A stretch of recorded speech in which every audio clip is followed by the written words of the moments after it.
Hola, ¿qué tal? Bienvenidos a un capítulo más de su programa Universitarios de Éxito. Yo soy Yaravi Pulido y me da mucho gusto que me acompañe en una ocasión más en este espacio que hemos dedicado para reconocer la trayectoria y las aportaciones importantes que hacen nuestros universitarios egresados de la máxima casa de estudios en Durango. Y bueno, en esta ocasión estoy muy contenta, estoy feliz de tener en el estudio y de que esté acompañándonos en este capítulo un reconocido catedrático, licenciado en Derecho aquí en nuestro estado de Durango, con una amplia trayectoria, un profesional brillante a quien además admiro por su calidad humana. Él es doctor en Derecho Judicial. También, bueno, es egresado orgullosamente de la Facultad de Derecho y Ciencias Políticas, antes la Escuela de Derecho. Cuenta con una maestría en Derecho Constitucional y Amparo y con también una segunda maestría justamente en Derecho Judicial. Y sin más, pues quiero darle la bienvenida en Universitarios de Éxito al doctor Gerardo Antonio Gallegos Isais. Gracias por estar con nosotros en esta ocasión, por haber aceptado esta invitación, doctor. No, muchas gracias, Yaravi. Al contrario, un honor para mí haber sido invitado y estar compartiendo este escenario con usted. Un gusto, muchas gracias. No, gracias a usted, es un placer y bueno, queremos reconocerle, doctor, su amplia trayectoria como maestro, como funcionario, como magistrado, en los diferentes cargos en los que se ha desempeñado, pero también queremos conocer su historia como estudiante de la universidad. En su caso, doctor, nos da mucho gusto saber que desde nivel preparatoria ya formaba parte de la UGED. Cuéntenos, por favor, su etapa en el Colegio de Ciencias y Humanidades. Claro, sí, en efecto, a mí me tocó el bachillerato en el Colegio de Ciencias y Humanidades, que en ese tiempo empezaba apenas a coger cierto auge. Incluso cuando se generó el Colegio de Ciencias y Humanidades había mucha expectativa entre los padres de familia, entre ellos los papás de su servidor, porque decían, bueno, no, la prepa diurna, otras opciones, ¿no? Y finalmente, pues sí se inclinaron por el Colegio de Ciencias y Humanidades, donde eran maestros jóvenes que traían una nueva dinámica y una forma diferente de impartir la cátedra. Y me incorporé al Colegio de Ciencias y Humanidades. Ahí, bueno, compartimos esa etapa de la juventud con maestros que muchos de ellos estaban estudiando todavía carreras en la Universidad de Juárez. Unos estaban en medicina y daban biología, daban ese tipo de cosas. Otros estaban en derecho y daban ciencias, historia o ciencias sociales, etcétera. Entonces fue una etapa interesante. Incluso a nosotros, a la generación de su servidor, nos tocó trasladarnos. Bueno, el CCH estaba en lo que ahora es la nocturna. En esas instalaciones estaba el CCH, el Colegio de Ciencias y Humanidades, se inició y nos tocó a nosotros, a nuestra generación, cuando estábamos en quinto semestre, trasladarnos al edificio nuevo, donde ahora es toda esa unidad gigantesca ahí del CCH, que en ese tiempo eran 2 edificios nada más, que están empezando a formarse como ya una estructura para el Colegio de Ciencias y Humanidades. En ese tiempo nos parecía muy lejos. Sí, decíamos, caray, ¿cómo? Las orillas de la ciudad. Las orillas de la ciudad y de acá del centro prácticamente de Apartado y Paloma, trasladarnos hasta allá de repente. Pero nos tocó a nosotros, fuimos los pioneros allá en el nuevo edificio. Y bueno, también con sus bemoles, ¿verdad? Con los maestros igual, a algunos no se les acomodaba mucho irse hasta allá a impartir la cátedra. Otros, desde luego, con toda la disposición. Algunos, bueno, no había rutas como ahora lo hay. Incluso yo me iba en bicicleta. Yo me iba en bicicleta. ¿En qué zona de la ciudad vivía usted? Nosotros vivíamos muy cerca del edificio de la prepa nocturna, en Carlos León de la Peña, entre Negrete y 20, enfrente de lo que ahora es la Soriana. Nosotros vivíamos cuando era la penitenciaría. En ese tiempo ese inmueble era la penitenciaría y nosotros vivíamos enfrentito por calle Carlos León de la Peña. Entonces de ahí a Paloma pues nos quedaba realmente cerca y de repente trasladarnos hasta donde ahora es el CCH representó pues un reto, ¿verdad? De cualquier manera. Pero afortunadamente lo enfrentamos, fue satisfactorio, es parte de la formación. Yo creo que también sirve de tener que pasar por esas vicisitudes de pues tener que recurrir a ciertos medios de transporte. Los compañeros pues también en muchas ocasiones nos uníamos más por lo mismo. Entonces fue una época interesante y después del CCH pues bueno, continuamos con la Facultad de Derecho, antes Escuela de Derecho. Todavía cuando ingresé yo era la Escuela de Derecho. ¿Y por qué la Escuela de Derecho? ¿En qué momento, doctor, usted descubre que quiere estudiar Derecho, que esa es su pasión? ¿Hay alguna influencia en su familia o cómo sucedió Sí, sí la hay. Mi madre, Esperanza Isais de Gallegos, fue la primera abogada en Durango. Ok. Ella fue la primera egresada del Instituto Juárez en la abogacía. La primera mujer egresada de aquí de Durango ¿Y mujer? en el Instituto Juárez. Okay. En ese tiempo no estudiaban las mujeres y menos derecho. Pero mi mamá y mi tía, Lilia Isais Chávez, fueron las primeras mujeres que estuvieron en el Instituto Juárez en derecho.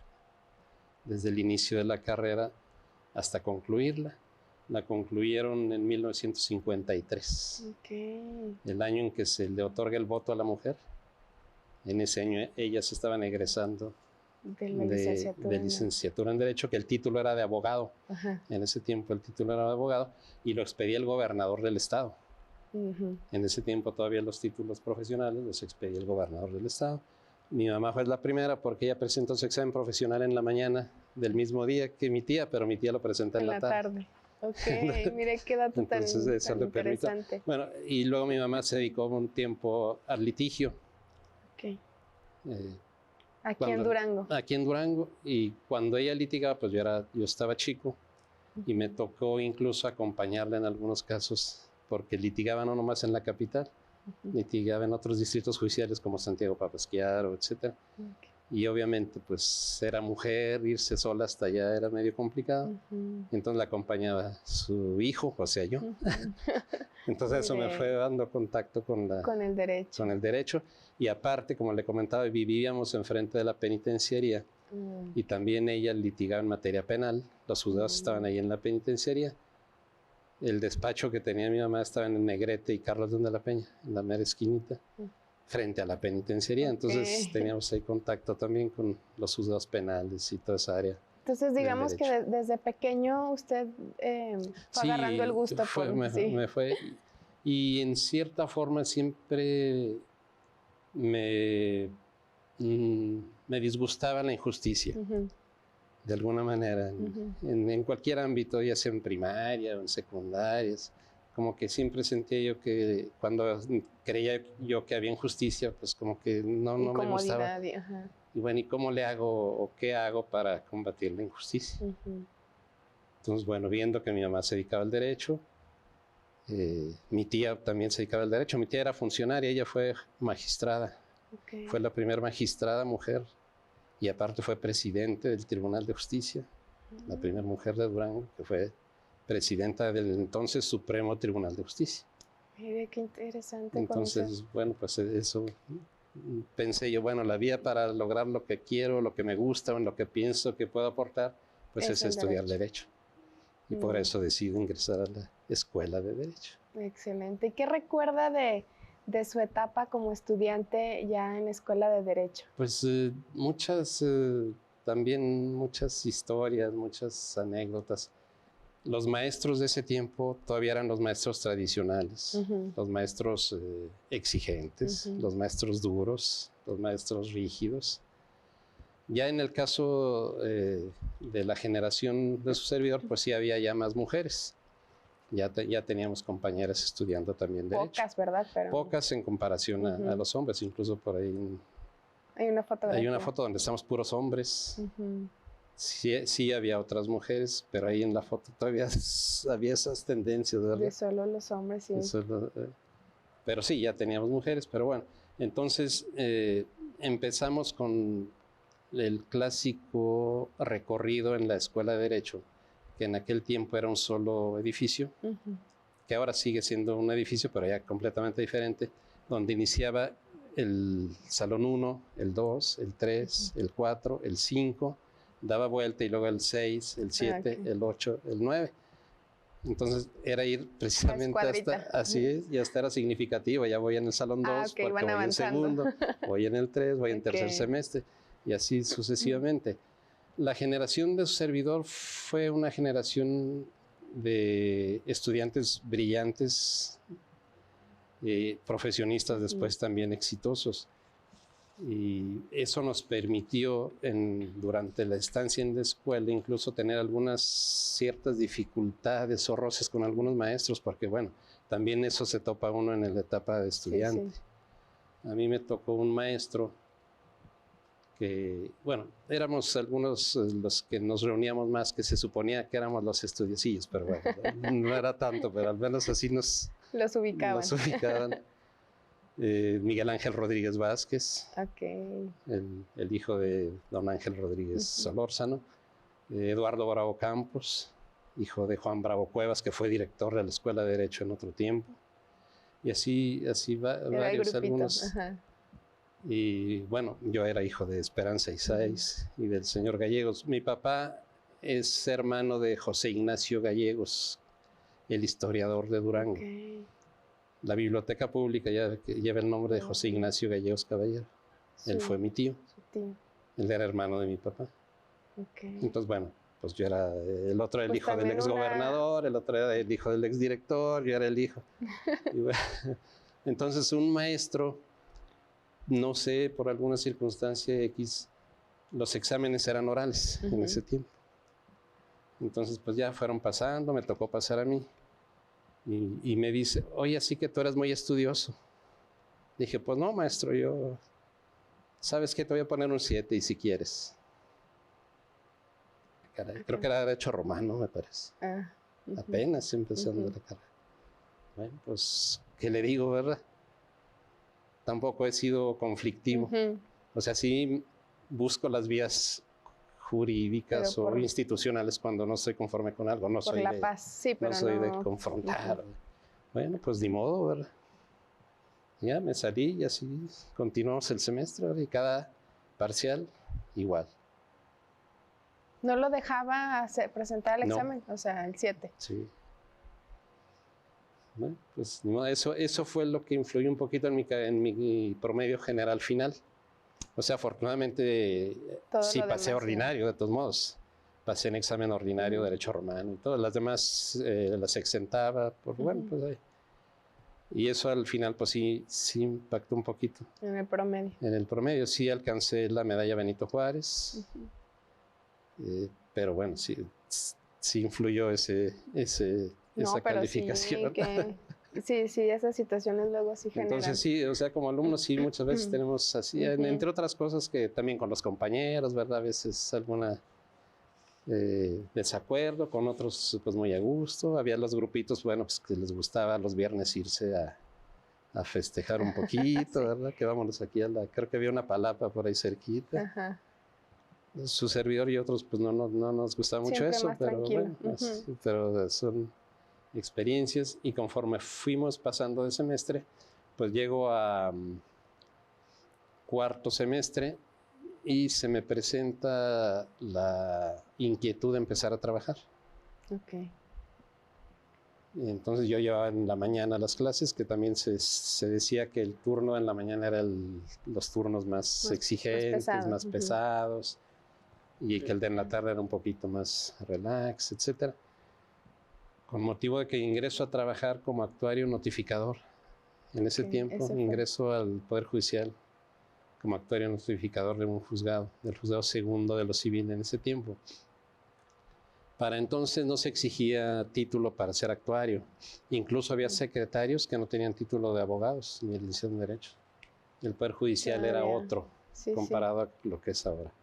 Vamos a hacer una pausa, doctor, un pequeño corte. ¿Cómo no? Y ahorita, al regresar, quiero que nos siga compartiendo de cómo compaginó pues, los estudios, la carrera, ya con una actividad laboral. De esto vamos a seguir hablando después del corte. Regresamos, no se vaya, seguimos con esta charla con el doctor Gerardo Antonio Gallegos Isáiz. Ya volvemos.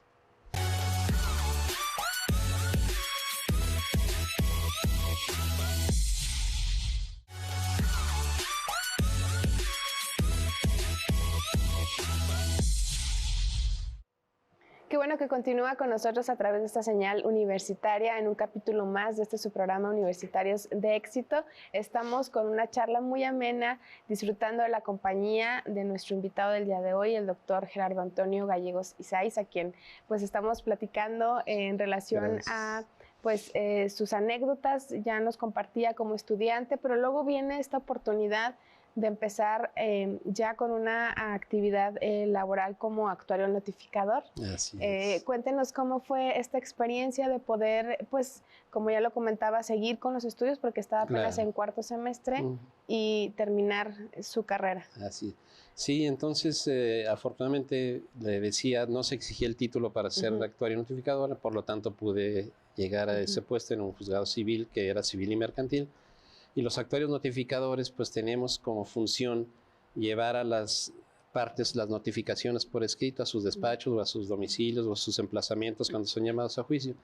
Entonces tengo que cambiar obviamente el horario de mis clases. Me cambio al turno en la tarde porque en la mañana pues de 9 era la actividad. La actividad de 9 a 3 o a veces un poco antes porque la cuestión de la notificación pues es desde las horas hábiles.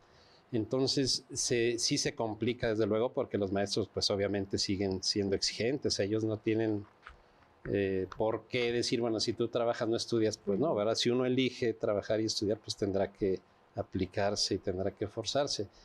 En el desempeño pues de los siguientes semestres tenía que organizar bien mi tiempo porque saliendo de la facultad pues había que llegar a preparar clases, a preparar, a estudiar y también había que preparar algo de las notificaciones. En ese tiempo se usaban las máquinas de escribir mecánicas, no como ahora que ya hay computadora y todo.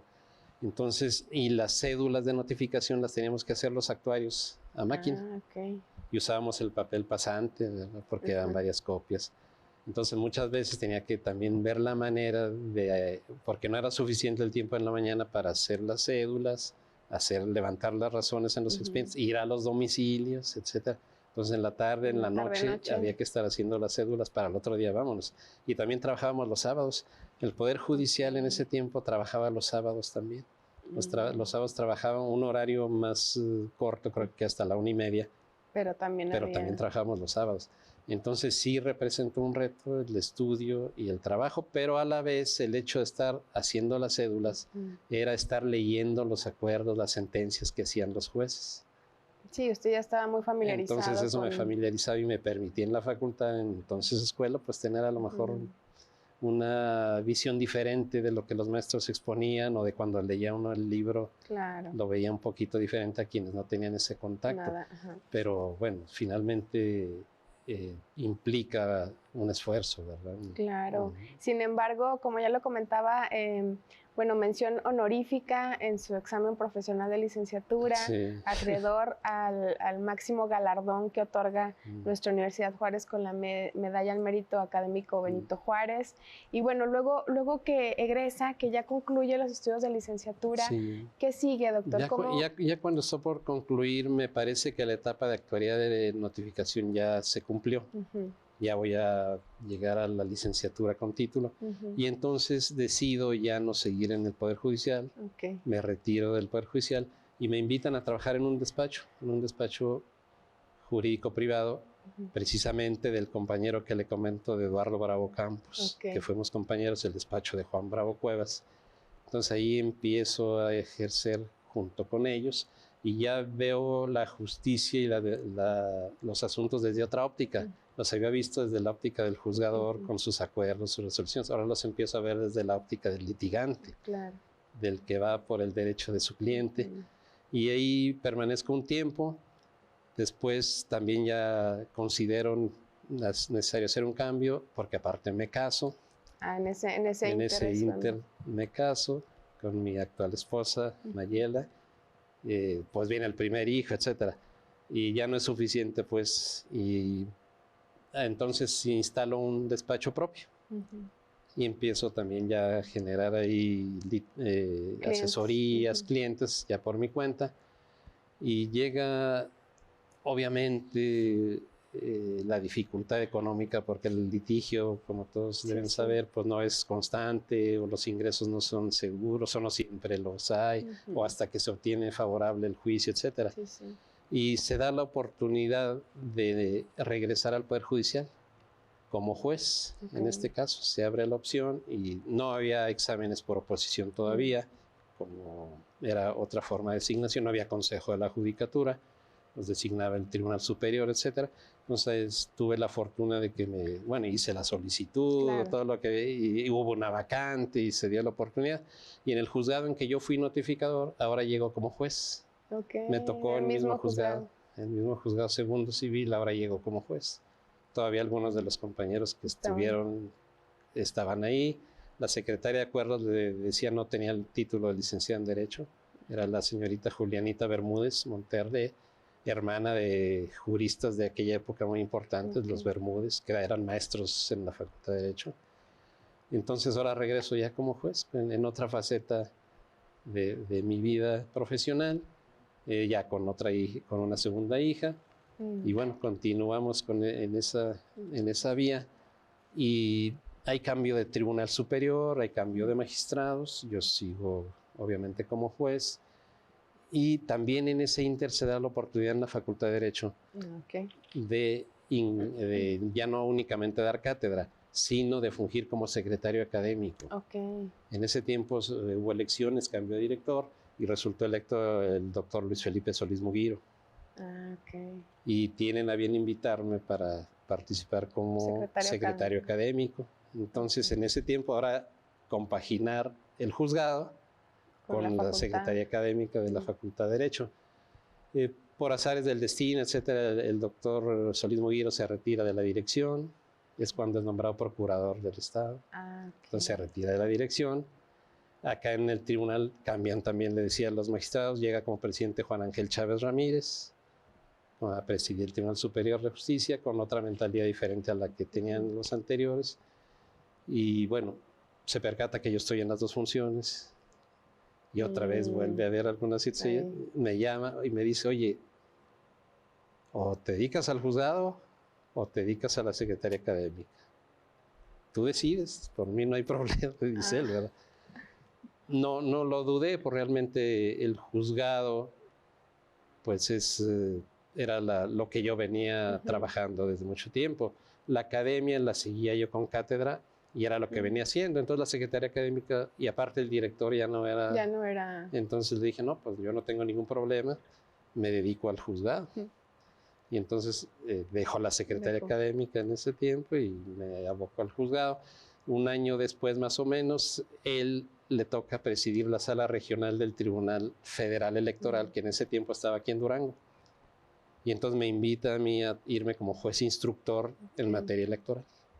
Entonces me separo del Poder Judicial para irme al Tribunal Federal Electoral. Ahí estoy el año electoral. En ese tiempo no era continuo el Tribunal Electoral, nomás en los periodos electorales. Entonces, terminando el periodo electoral, pues me quedo sin trabajo, porque aparte cuando nos invitó el licenciado Chávez nos dijo claramente, el que quiera irse se va, pero no se regresa o sea, no tiene seguro su regreso, ¿verdad? No, pues yo también, bueno, pues en ese tiempo era una opción, una oportunidad, pues vámonos, ¿verdad? Se lanzó. Me lancé.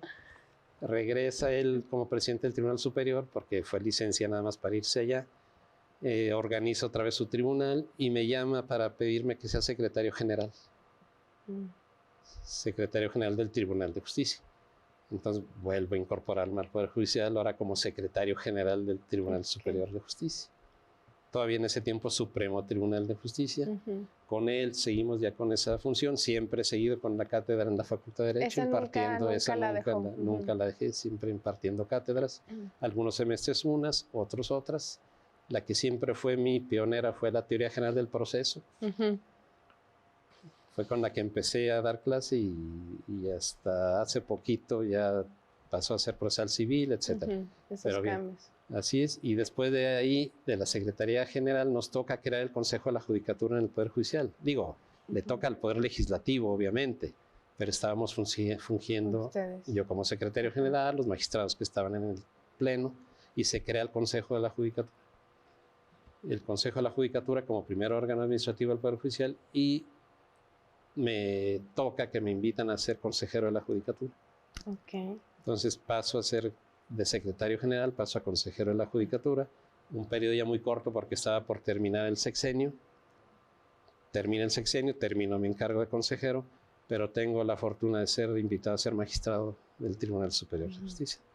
Ya Tribunal Superior. En ese inter cambió el nombre de Supremo Tribunal a Tribunal Superior, cuando estaba ese inter. Así es. Y soy magistrado del Tribunal Superior por primera vez en esa época. Y luego incluso magistrado vicepresidente. En esa época fui únicamente magistrado de sala, termina el sexenio, termino mi encargo de magistrado, salgo del Poder Judicial, empiezo a hacer algunas funciones, me invitan al Poder Judicial, pero como director jurídico, me invitan como del Instituto de Capacitación que en ese tiempo había, fui director de ahí, fui director de la Visitaduría Judicial, etcétera, en ese inter, y también salgo a la Procuraduría General de Justicia. O sea, después de esos cargos en el Poder Judicial, como que ya no eran lo esperado, y me voy a la Procuraduría General de Justicia como director jurídico de allá. Me toca instaurar los primeros procedimientos para revisar el antidoping a los policías, hacer los procedimientos administrativos. Todo eso me toca en esa época, y de ahí me voy a la Secretaría de Seguridad Pública, que ya se había creado recientemente y estaba en proceso de consolidación. Entonces me invitan a la Secretaría de Seguridad Pública también como director jurídico para consolidar las áreas y lo que tenía que crearse ahí. Y así transcurre un tiempecito, y luego se viene el cambio de gobierno municipal. Accede al gobierno municipal Jorge Herrera Caldera, el contador público, y me invita como director o subsecretario jurídico, así se llama, del ayuntamiento. Entonces estuve como subsecretario jurídico del ayuntamiento ese otro periodo. Llega a la gobernatura don Jorge Herrera Caldera, y entonces me propone como magistrado nuevamente del Tribunal Superior de Justicia. Y en ese periodo es donde, aparte de ser magistrado, soy vicepresidente. Antes de terminar el sexenio, por azares del destino también, salgo del Poder Judicial, pero se me da la oportunidad de que me nombren magistrado del Tribunal de Justicia Administrativa, fiscal y administrativa en ese tiempo. Y a la vez, una vez que me asumo el cargo de magistrado, me designan presidente del Tribunal de Justicia Administrativa, fiscal y administrativa. ¿Cuántos años estuvo ahí de presidente? Ahí estuve 6 años. 6 años. Porque era un periodo de 6 años.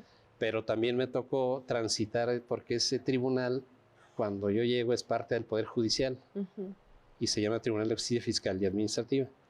Pero se viene la reforma del sistema anticorrupción, se viene una serie de conflictos, dificultades, nuevas tendencias, y se busca que los tribunales de justicia administrativa atiendan la materia anticorrupción. Y como se les da esa competencia, entonces no podían estar dentro del Poder Judicial, porque se estimaba que entonces iban a ser parte y juez. Y se sale o se le da autonomía al Tribunal de Justicia Administrativa, se separa del Poder Judicial y queda como un tribunal autónomo.